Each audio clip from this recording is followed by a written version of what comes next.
Our next guest writes powerfully and personally about the impact COVID-19 has had on her family and the way it's being mismanaged from inside the White House. Alice Roberts writes this.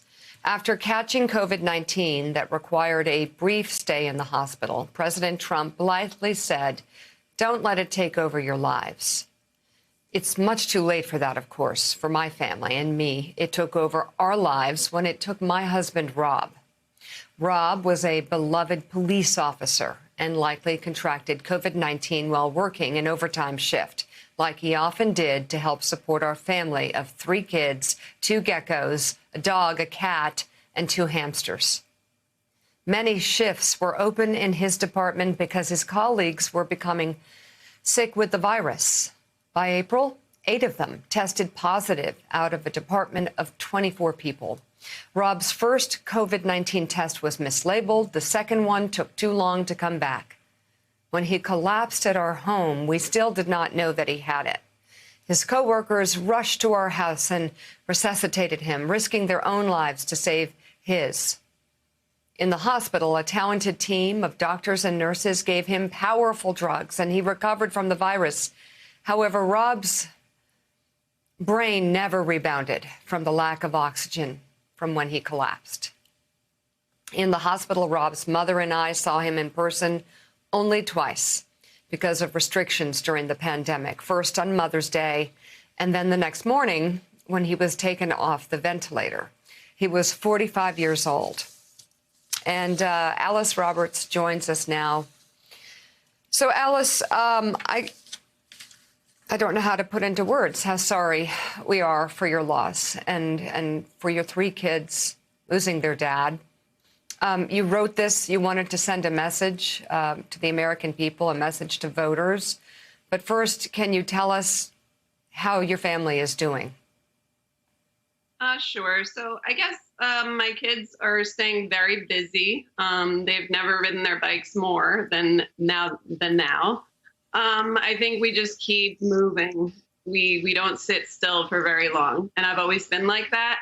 But even more so now, just because you just don't want to have to sit and think about things. So we just keep moving all the time. Do you all talk about what you wrote about coronavirus in America, how it's being handled? Do your kids express the same concerns you do about the mismanagement? Do they see, maybe perhaps, that his life could have been saved? Yeah, I was told by my husband's brain specialist, who's a very wise man, that you have to move forward and you really can't look backwards. So I tried to take that advice to heart. And we watch a lot of news in our house. My favorite subject to teach, I'm a teacher, is social studies. I was raised by a social studies teacher and professor. So my kids are very aware of what goes on in the world.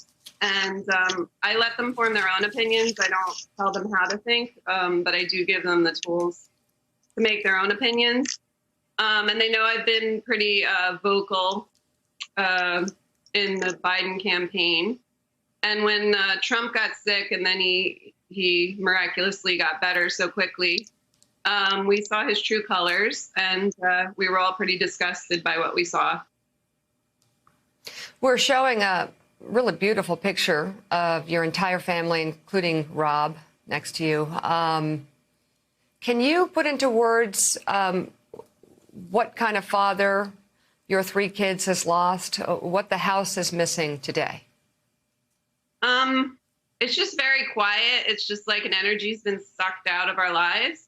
He was very instrumental in, he basically split time with me because on his days off, he was in charge of the kids while I was at work. So even when they were in preschool, he was the one who was doing all the school pickups. Moms and dads saw him way more at the school than they saw me because I'm a teacher too. So I would never be at pickups and drop-offs. He was a coach. He was a baseball coach, a soccer coach. So when my kids returned to their sports this season, which I'm glad they have, it just felt very empty to have him not be there coaching. Even when he was working, he would stop by the kids' games because we live in the town where he works and where I work as well. So even when he was working, he was always just right there. And I kind of still expect him to like pop in the door for lunch break. It's still really, I know people don't think this is real. It's not really real to me yet. It hasn't fully sank in. Alice, it's Willie Geist. I'm so glad you're here with us today, and I'm so sorry about the loss of Rob. You really do have a beautiful family, as we can see in all these photographs on the screen this morning. I desperately don't want to make you go through the worst days of your life, but I do think it's important for people who maybe aren't taking COVID-19 seriously, aren't taking some of the restrictions seriously. Did Rob have any pre-existing conditions, anything that might have exacerbated this for him? No, he was pretty healthy, I would say. We were always walking and bike riding, and, we were very active. I would say, I honestly think the overtime probably ran him down because the police work 12-hour shifts. And I think sleep deprivation can help make you sick. Yeah. But that's just what he did. Yeah, so he's a healthy guy, a police officer, a great dad, as you pointed out here. So you said you only got a chance to actually see him twice in the hospital, you and his mother on Mother's Day, and then once when they took him off the ventilator. What were those days like for you and your children?